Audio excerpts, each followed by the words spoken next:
trust has kind of faded away in today's world. And I think that that's a huge concern. We have made some mistakes early on in not understanding enough about the cultural soul of people that we have to deal with. I think it's too readily available to ignore and to be ignorant of what's going on around you. There are other cultures, other countries. There are different perspectives on how people live their lives. There are different perspectives on government. And we may not understand one another, but we need to learn tolerance, and I think we need to learn it now. The world is becoming a frightening place.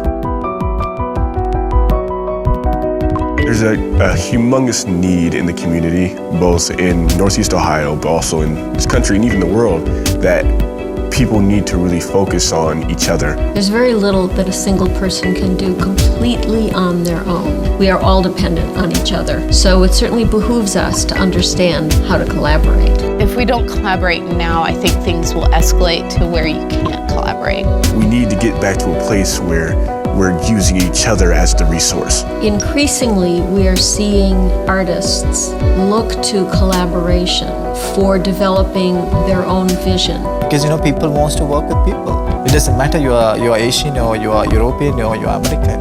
It's just people. We all feel the same thing. We all feel healing. We all feel pain. We all feel joy. We all feel happiness. And we still have the capacity to relate to each other as human beings. And art is the best way to bring people together because it doesn't have barriers. And I think it works. I think we see examples of it all the time where it just works. It opens people up. People feel safe, people feel energized, and art just prompts all the best that we have in ourselves.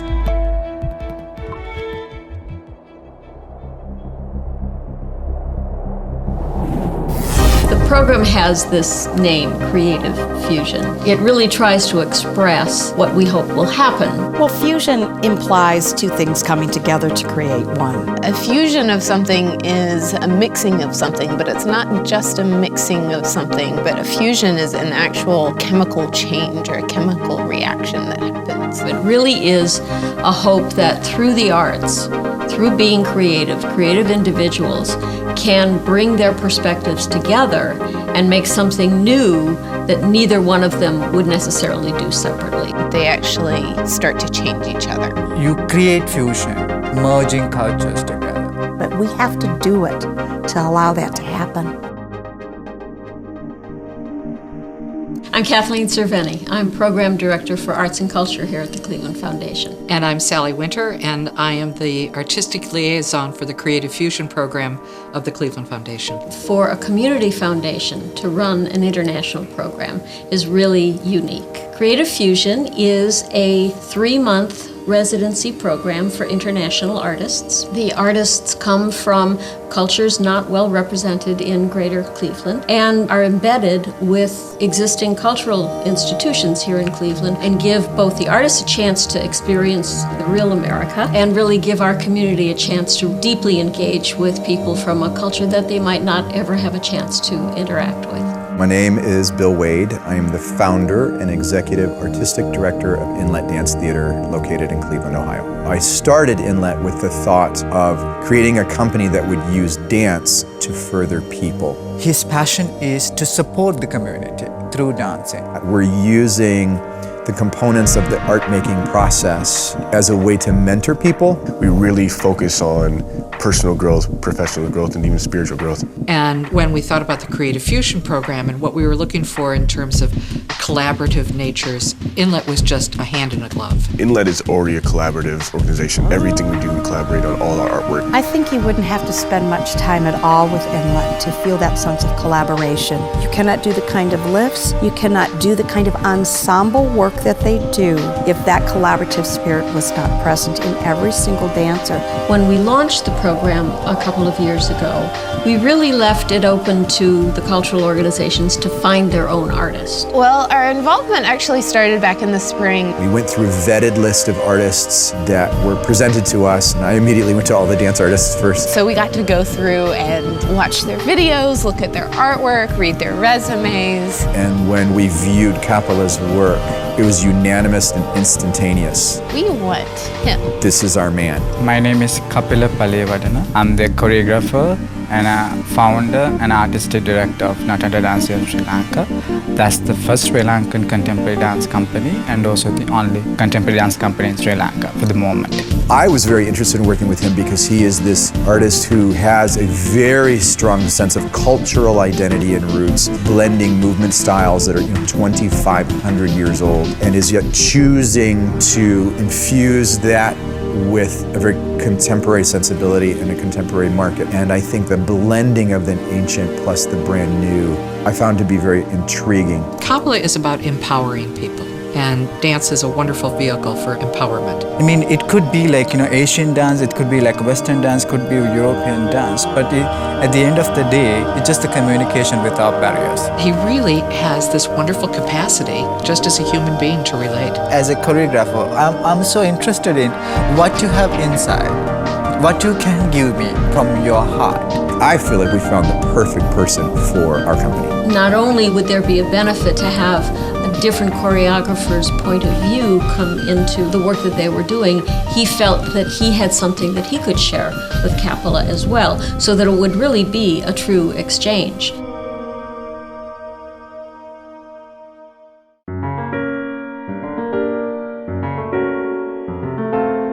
I don't think at first it was very collaborative, actually. There's many, many different ways to build art, and there's many different constructs for good art. And a lot of my dancers only know my artistic process. I think the very first day, all of the dancers sort of had like the deer in the headlights kind of situation.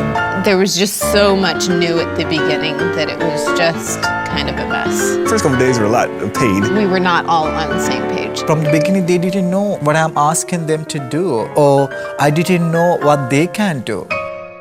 I don't know that people were quite expecting as much challenge when we went into it. Kapila's process for creating work is actually very similar to mine, but his movement base is really kind of polar opposite. Inlet stuff in general is more transition, sculptural based, whereas his is very picture, and very Fluid into the body rolls and things of that nature. We're just not used to it. He's also teaching us, Ashtanga yoga. We don't do Ashtanga yoga, Kandyan dance, a martial art form that I cannot pronounce. It's called Angampura. And for the first 2 weeks, our bodies were so sore, it was ridiculous. So there's challenges inherent with collaborating with somebody whose mindset's drastically different. It also was very challenging because when I work with my dancers, they do not ask a lot of questions. He comes from a dance lineage that's particularly non-verbal, that I've actually set up my company to be very different than. Dancers have been silent for decades. Sometimes it's fabulous because it's a movement-based art form. The unexpected result of training people this way has been that a lot of dancers have been pretty abused. Our corporate culture, not because we're Americans, but because we're Inlet, is we talk about everything so that everybody's on the same page, so that when we're in front of the audience, we know what we're communicating and why. It's important to ask questions, but within the creative process, sometimes it's distracting. But I got really challenged by that. Getting him to realize that the more context you can give us, the better. We have learned to adapt a little bit more towards his ways of just really look, pay attention, get their information. Because we found what Kapila really loves is that he wants to see all of you. He doesn't want to hear you, he wants to see you. Show, don't tell is more his thought process. Do not expect from me everything. You just try to communicate through your body, try to understand the process. We are really listening to him, and he speaks several languages, and English is one of them, and movement is his primary language, like us. So if we don't really understand what he's saying, we just move. We all understand that. I have to actually adapt myself to according to their cultures, and they have to adapt themselves to according to my culture. So it is not an easy process. It takes time. It requires that you first listen. First, make sure that you're understanding the other person before your emotional need to be understood kicks in. That is something we've practiced for years with Inlet. So when Kapila got here, it was like a reminder to everybody, so we need to listen to him first before we start trying to share who we are with him. You have to listen before you can be heard. He listens to what I have to say, I listen to what he has to say. Eventually, it comes closer and closer and closer until they become one. We're watching him acquire a new skill just as we're acquiring new skills. And ultimately, that's what this is about. And I think along the way, we started finding where we could meet in the middle. Then the real artwork comes out because we've done the listening and the talking and things like that, and the communication part of it, and the collaboration part of it. But it's gonna mold itself together, and that's where the fusion actually happens. So I think a large portion of the collaboration has been learning to trust each other. And I saw from his videos I could trust him as an artist, and his artwork is gorgeous. But I think that having that trust in him as an artist, and then navigating the trust issues as they ebb and flow. We've gotten to where we're all playing the same game with the same rules. And I'm watching, because of that, my dancers kind of calm down, and that tension is releasing. 3 months is a long time to just tolerate one another.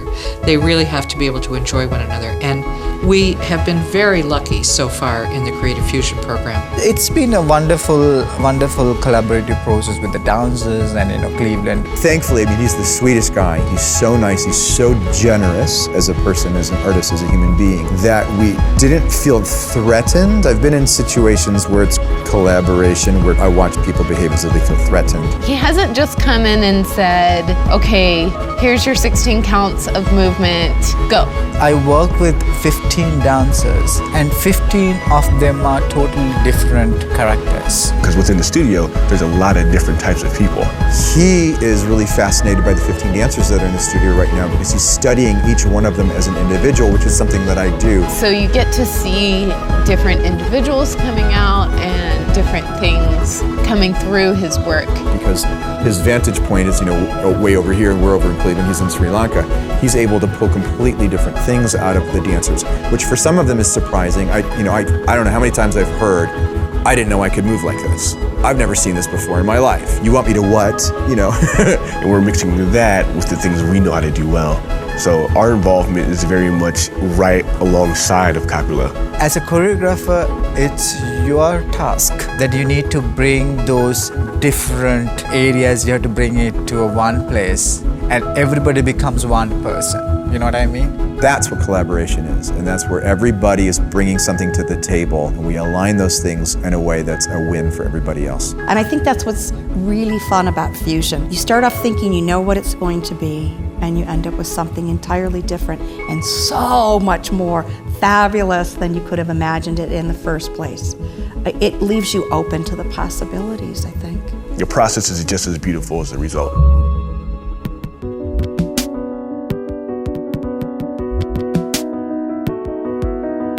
I need to use the time that I have with this artist to be a blessing to the Cleveland Foundation because I think they have it right. I want to become one of the things that they can hold up and show as this is an example of what we're talking about when this goes really, really well. The Cleveland Foundation has a globalization agenda for our city. In the hopes of creating Cleveland as a hub of arts and culture sector innovation and arts and culture education innovation as well. We've got great world-class institutions here. You can't beat the orchestra, you can't beat the museum. We have great theater that happens in this town, fabulous dance that's on the rise in this town. But we also have a very human component in this town, and I think people really resonate to that. When they come here, their experience is so real, so genuine, and nothing is more attractive to an artist than to have an authentic experience. It's been a wonderful, wonderful journey. Artists come in, they're invited to dinner, and they're invited to hang out with the family and spend Thanksgiving with us. I mean, that's another part of this whole thing. It's not just about the dancing. It's not just about the artwork. It's about humans exchanging life between each other, and it's fun, and it's a celebration, and all those things. We're not here to talk about the differences. We're here to talk about the things we have in common. And they will also get out into the community to share their culture with the broad community, particularly young people. When the artist comes in there and they're exposed to something that they've never seen or heard before, and all of a sudden they have those aha moments where, That's what Sri Lanka looks like. That's the face of Sri Lanka. I get it. You know, you may look at a map of the world and you'd see Sri Lanka as this little teeny spot and think it's inconsequential. But you meet somebody and you see the skill that they have, and they know things that you don't know, and you have to have respect for that. It's very humanizing. Because you respect each and everybody as how they are. The thing about collaboration and fusion and listening, the meat of it all is actually love. All the way down to a 19-year-old trainee who, after having dinner with Kapila and myself, sat there looking out the window, and I asked him, what are you thinking about? And he said, he's just like us. For him to meet somebody from the other side of the planet and realize this guy's just like us was huge. These are the experiences that they remember their entire life. Most people without a program like Creative Fusion just don't ever have that opportunity. For us to have the ability to bring in not only great art, but art from cultures that are not well represented here is just, it's like magic sometimes. You know, they'll come to Cleveland realizing this is a place where artists can feel like themselves, not be judged, and feel loved by everybody around them. We're running into people who are, wow, that's going on in Cleveland, you know, and I'm like, well, yeah, there's 5 artists here from all over the planet, and they're all these different organizations and their education/arts institutions. The community gets to see the real artist, not just the performer on the stage, but you can talk about your history, you can talk about your culture, you can share food, you can share customs. Because it doesn't matter you're Sri Lankan or you're American, it doesn't matter. We certainly hope that the artists that have been here go back to their own countries and talk about what a wonderful place Cleveland is. I mean, the arts and culture sector is so rich in this city. It will be interesting to see 5 years from now how people talk about being from Cleveland. We're in a time where collaboration and fusion is needed because we're in a time where trust, it's the new commodity. It's the thing people are looking for. So I think the time is now. It's not, well, in 10 years we'll do that. We have to start doing that now. Everyone wants to be loved. It doesn't matter what language you speak, where you came from, what history you have, what future you're going to have. Everybody wants to feel loved, and this program is obviously giving everyone the ability to feel loved by somebody they never met before. And it is absolutely influencing the art-making process. It's the beginning of the conversation, and those conversations need to happen. If you want to go fast, go alone. But if you want to go far, go with someone.